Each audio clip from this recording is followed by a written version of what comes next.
ما بعد فاعوذ باللہ من الشیطان الرجیم بسم اللہ الرحمن الرحیم عن ابی بکر ان رسول اللہ صلی اللہ علیہ وسلم قال لا يدخل الجنة جسد غزی بالحرام رواہ البیہقی فی شعب الایمان۔ حضرت ابو بکر رضی اللہ تعالی عنہ سے روایت ہے کہ رسول اکرم صلی اللہ علیہ وسلم نے ارشاد فرمایا، جنت میں وہ جسم نہ جائے گا جو حرام غذا سے دیا گیا۔ اس کو امام بہقی نے شعب الایمان میں نقل کیا ہے۔ اسی طرح ایک اور حدیث پاک ہے، وہ بھی اسی کے مضمون سے متعلقہ ہے۔ وعن ابن عمر قال من اشترى ثوبا بعشرة دراهم وفيه درهم حرام لم يقبل الله تعالى له صلاة ما دام عليه ثم دخل اصبعيه في اذنيه وقال سمتا ان لم يكن النبي صلى الله عليه وسلم سمعته يقوله رواه احمد البيهقي في شعب الايمان۔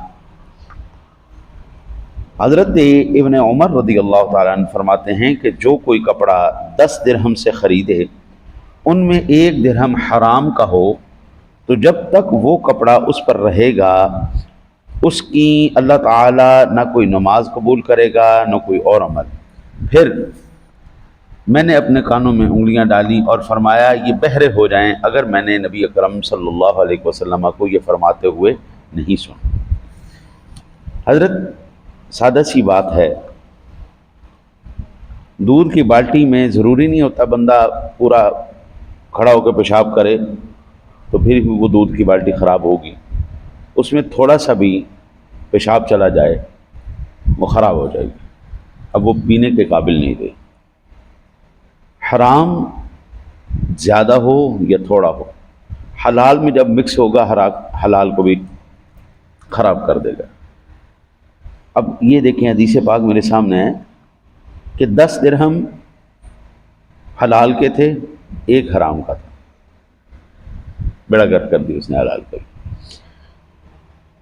اسلام اور ایمان یہ 2 چیزیں ایسی ہیں جو آپ کو اندر سے بھی اور باہر سے بھی ظاہر باطناً دونوں طریقے سے پاک کرنا چاہتا ہے، کہ ایمان والے کا نہ ظاہر، نہ جسم، نہ کپڑا، نہ پیٹ کے اندر روٹی، کوئی چیز حرام نہیں ہونی چاہیے۔ ابھی آپ اندازہ کریں کہ قرآن پاک کے اندر اللہ تعالیٰ ارشاد فرماتا ہے، اے ایمان والو حسد نہیں کرنا، غیبت نہیں کرنی۔ اگر تم غیبت کرو گے، ان یأکل لحم اخیہ میتا فکرہتموہ، کیا تم اپنے مردہ بھائی کا گوشت کھانا چاہتے ہو؟ حالانکہ یہ غیبت کرنا اور حسد جو ہے، آقا جی علیہ السلام نے حسد کے بارے میں فرمایا کہ یہ اس طرح نیکیوں کو کھا جاتا ہے جس طرح سوکھی لکڑی کو آگ۔ اب آپ اندازہ کریے یہ دونوں اندر کی چیزیں، بغض ہو، حسد ہو، کینہ ہو، پھر چغلی ہے، غیبت ہے، یہ باطن کا عکاس ہیں، باطن کے عکاس ہیں۔ تو اللہ تعالیٰ ایسی کوئی جو باطنی بیماری ہو، روحانی بیماری ہو یا پھر جسمانی کوئی عذر ہو، اللہ چاہتا ہے کہ بندہ بالکل اندر باہر سے ایسا نور علی نور ہو جائے۔ جب وہ مرے پھر اس کے اوپر اندر کچھ بھی غلط نہیں ہونا چاہیے۔ بیماری بھی اللہ نے اس لیے پیدا کی۔ اکثر نیک بندے سخت تکلیف میں جاتے ہیں زندگی میں، آخر انسان تقاضا بشری ہے نا جی، وہ تکلیف میں جاتے ہیں، ان تکالیف کی وجہ سے اللہ تعالیٰ ان کی خطاؤں کو معاف فرماتا ہے، وہ توبہ کرتے ہیں، وہ اذیت میں آتے ہیں، اللہ تعالیٰ پھر ان کو اکثر جو ہے نا جی، نیک لوگ جو صحیح معنوں میں اللہ کے نیک بندے ہیں وہ اکثر بیمار ہی رہتے ہیں۔ وہ تھوڑی سی بھی ان سے کوئی پھینکی ہوتی ہے نا جی، تو اللہ تعالیٰ فوراً پکڑ کر لیتا ہے، بھائی مرنے سے پہلے پاک ہو جائے۔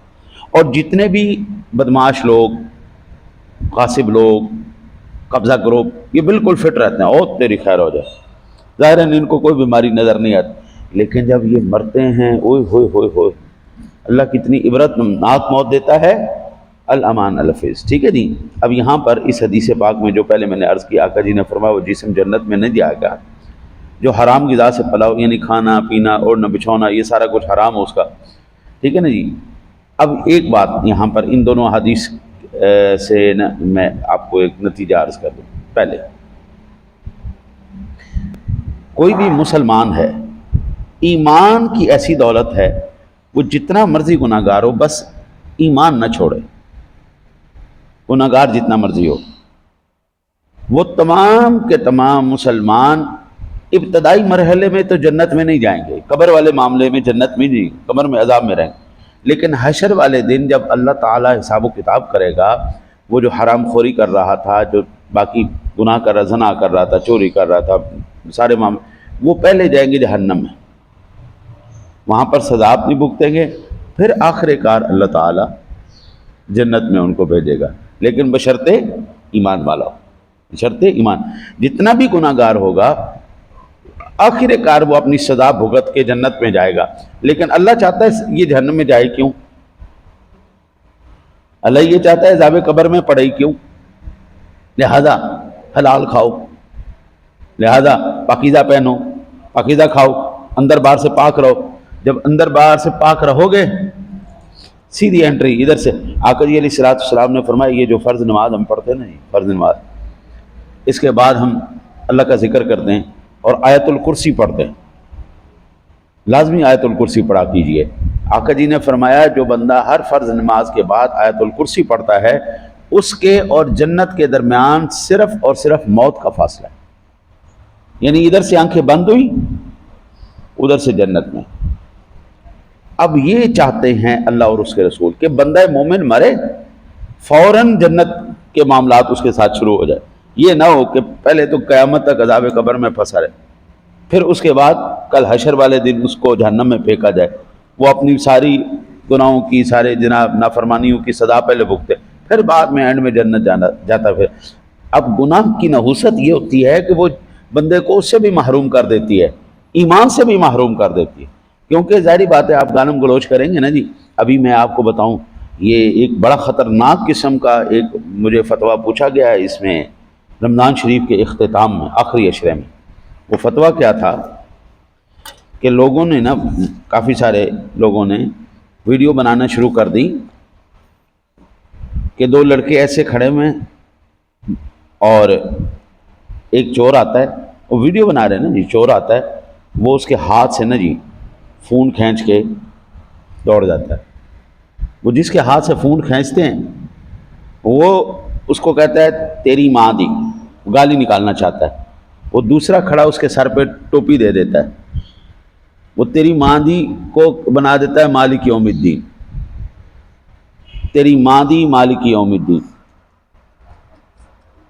اب یہ کلمہ کفر ہے. اسی وقت بے ایمان ہو گئے. کیوں بے ایمان ہو گئے؟ قرآن کی توہین کر رہے ہیں. یہ قرآن گالیوں کے ساتھ چلنے کے لیے آیا ہے، یہ قرآن میں گالیاں موجود ہیں. یہاں پر ایک بچہ موجود تھا، اس کو میں نے پھر توبہ کروائی، تجدید ایمان کروائی. وہ ویڈیو والا ایک بچہ یہاں پہ موجود تھا، میں نے اس کو توبہ کر کے کلمہ پڑھایا.